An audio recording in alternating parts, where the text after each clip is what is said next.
नमस्कार, newsletter with Rakesh Ranjan में आपका स्वागत है। सफ़र पर आगे बढ़ने से पहले इन पंक्तियों पर गौर फरमाएं। दिन बीत जाते हैं सुहानी यादें बनकर, बातें रह जाती हैं कहानी बनकर, पर दोस्त तो हमेशा दिल के करीब रहते हैं, कभी मुस्कान तो कभी आँखों का पानी बनकर। हवा से कह दो खुद को आजमा के दिखाए, बहुत चिराग बुझा लिया एक जला के दिखाए। आप बिहार में सियासत की तस्वीर देखें और इन पंक्तियों को केंद्र में रखकर अनुमान लगाएं। मुझे उम्मीद है कि आपको समझने में परेशानी नहीं होगी कि मैं आपसे आज क्या बात करने वाला हूं। तो आगे बढ़ने से पहले मेरा आग्रह है कि आप newsletter with Rakesh Ranjan को सब्सक्राइब कर लें। हाँ, देखने सुनने के बाद कमेंट भी ज़रूर देंगे। मौका लोकसभा चुनाव का हो या फिर विधानसभा चुनाव का, विशिष्ट नेताओं की सीटों को छोड़कर आमतौर पर आरक्षित क्षेत्रों के चुनाव में आम मतदाताओं की दिलचस्पी ज़्यादा नहीं रहती है। मत प्रतिशत संभवतः इसी वजह से कम रहता है। किसी क्षेत्र में अधिक रहता हो तो यह अलग बात है। समस्तीपुर संसदीय क्षेत्र अनुसूचित जाति के लिए सुरक्षित है। पहले सामान्य के लिए था, तब भी इसका राजनीतिक महत्व था, अब भी है। अतीत की बात फिर कभी करेंगे। वर्तमान में राष्ट्रीय लोक जनशक्ति पार्टी के प्रिंस पासवान वहाँ से सांसद हैं। 1919 के लोकसभा चुनाव में लोक जनशक्ति पार्टी के उम्मीदवार के तौर पर उनके पिता रामचंद्र पासवान की जीत हुई थी। चुनाव के कुछ दिन बाद ही उनका देहांत हो गया, तो इस कारण जो उपचुनाव की नौबत आई, उपचुनाव में उनके बेटे प्रिंस राज को लोजपा के तत्कालीन अध्यक्ष रामविलास पासवान ने उम्मीदवार बनाया और उनकी जीत भी दर्ज हुई। तो बता दें कि जिस समय प्रिंस राज सांसद बने थे, उससे पहले ही रामविलास पासवान ने लोजपा की जो सदारत है वह चिराग पासवान को दे दी थी। और चिराग पासवान ने उसके बाद लोकसभा चुनाव के बाद जो 2000 के विधानसभा चुनाव हुए थे, उसमें अपनी पार्टी को किसी गठबंधन से जोड़ने की बजाय अलग रहकर चुनाव लड़ा था और उन्होंने नीतीश कुमार के विरोध का स्टैंड लिया था। और इस विरोध की वजह से उन्होंने अधिकतर उन सीटों पर उम्मीदवार उतारे थे जहां जदयू के उम्मीदवार थे। जदयू राजग का हिस्सा था, तो इसकी वजह से बताते हैं कि राजग को काफ़ी नुकसान हुआ। खासकर भाजपा को फ़ायदा हुआ, लेकिन नीतीश कुमार की जदयू को बड़ी क्षति झेलनी पड़ी। तो इस वजह से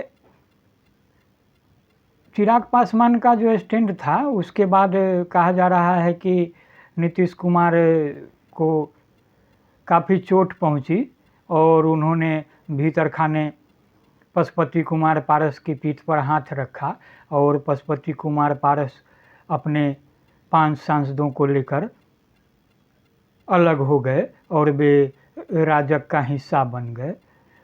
पशुपति कुमार पारस को मंत्री पद से नवाजा गया। तो इस दौर में हुआ यह कि जो रामविलास पासवान की लोजपा थी उसका वजूद खत्म हो गया और चिराग पासवान और रामविलास पासवान के भाई पशुपति कुमार पारस की जो लड़ाई शुरू हुई, उसमें 2 नई पार्टियां अस्तित्व में आई। एक लोजपा रामविलास, जिसके मुखिया चिराग पासवान हैं, और राष्ट्रीय लोक जनशक्ति पार्टी, जिसके मुखिया पशुपति कुमार पारस हैं। तो जिस प्रिंस राज की बात हम कर रहे हैं, प्रिंस राज अभी चाचा पशुपति के साथ हैं और यह माना जा रहा है कि चिराग चूँकि चाचा से अदावत का हिसाब लेने में जुटे हैं, तो चाचा के साथ होने की वजह से प्रिंस भी निशाने पर हैं। तो आपको बता दें कि चिराग पासवान का स्टैंड अभी भी नहीं बदला है और वे भाजपा के हनुमान बताए जाते हैं, इस वजह से भी कि वे नीतीश कुमार के खिलाफ अब भी मुखर हैं और उनका स्टैंड है कि वे नीतीश कुमार को कभी राजनीति में मजबूती से खड़ा नहीं रहने देने में कोई और कसर नहीं छोड़ेंगे। हाल के दिनों में कतिपय ऐसी घटनाएं हुई है, वो चिराग को सुरक्षा देने का मामला हो या कई सीटों को लेकर तालमेल की बातें, कहा तो गया है कि भाजपा ने उन्हें हरी झंडी दे दी है। यह भी कहा गया कि चिराग पासवान को मोदी मंत्रिमंडल में जगह दी जाएगी, लेकिन ऐसा अभी तक कुछ हुआ नहीं है। फिलहाल यह सब चर्चा ही है। तो हम प्रिंस राज की बात करते हैं, तो परिस्थितियां बदल जाए तो कुछ और बात होगी। सांसद प्रिंस राज समस्तीपुर चुनाव मैदान में फिर उतरेंगे ही। उम्मीदवार किस पार्टी के होंगे यह कभी अभी तो कहना मुश्किल है, इसलिए जिस राष्ट्रीय लोक जनशक्ति पार्टी के वह सांसद हैं 2024 के चुनाव के वक्त उसका वजूद रहेगा, इसमें संदेह है। लोजपा रामविलास आधिकारिक तौर पर अभी राजग का हिस्सा नहीं है, दो तरफा सहानुभूति समर्थन भर है।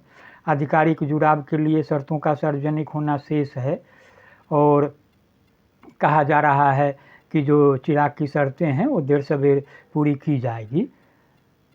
तो यह आपको मानने में कोई दिक्कत नहीं है और जो तस्वीरें दिख रही है उसके हिसाब से यह है कि जो रामविलास पासवान की लोकप्रियता की विरासत है वह चिराग पासवान को ही मिली है।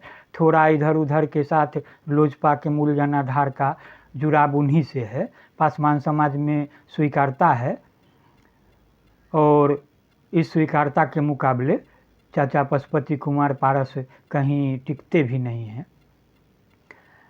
तो चिराग पासवान की स्वीकारता जो है वह राजग की शर्तों को, राजग से जुड़ाव की शर्तों को बड़ा आकार दे सकती है। विश्लेषक यह बता भी रहे हैं कि चिराग पासवान की पहली और सबसे बड़ी शर्त होगी 2019 के चुनाव में लोजपा द्वारा जीती गई सभी 6 सीटें, उसके अलावा कुछ और सीटों पर भी दावा। तो शर्तें मान्य हो न हो, राजग से जुड़ाव हो या नहीं हो, समस्तीपुर में प्रिंस पासवान के खिलाफ वह अपना उम्मीदवार उतारेंगे, ठीक उसी तरीके से जिस तरीके से अपने पिता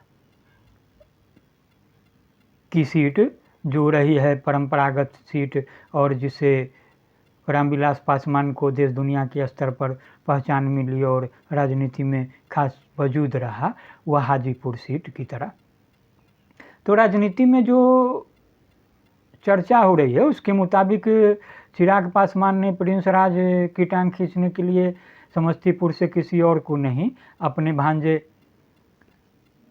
प्रिंस कुमार को ही उतारने का मन बना लिया है और उनसे कह भी दिया है कि आप पूरी तरह तैयार रहें। अगर राजग से बातचीत हो जाती है और सीटें उनके खाते में आ जाती है तब भी, और नहीं भी आती है तब भी उनको वहाँ उम्मीदवार बनना है और प्रिंस राज से दो हाथ करना है। प्रिंस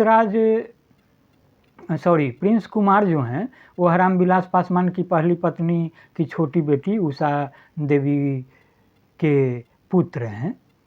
2020 के विधानसभा चुनाव में उषा देवी के पति धनंजय कुमार उर्फ मृणाल को वैशाली जिले के राजापाकर विधानसभा क्षेत्र से लोजपा की उम्मीदवारी मिली थी। वे जीत नहीं पाए थे। वे कई दफ़ा चुनाव लड़े हैं, हालांकि उनकी मंशा सफल नहीं हो पाई और वे निराश ही रहे।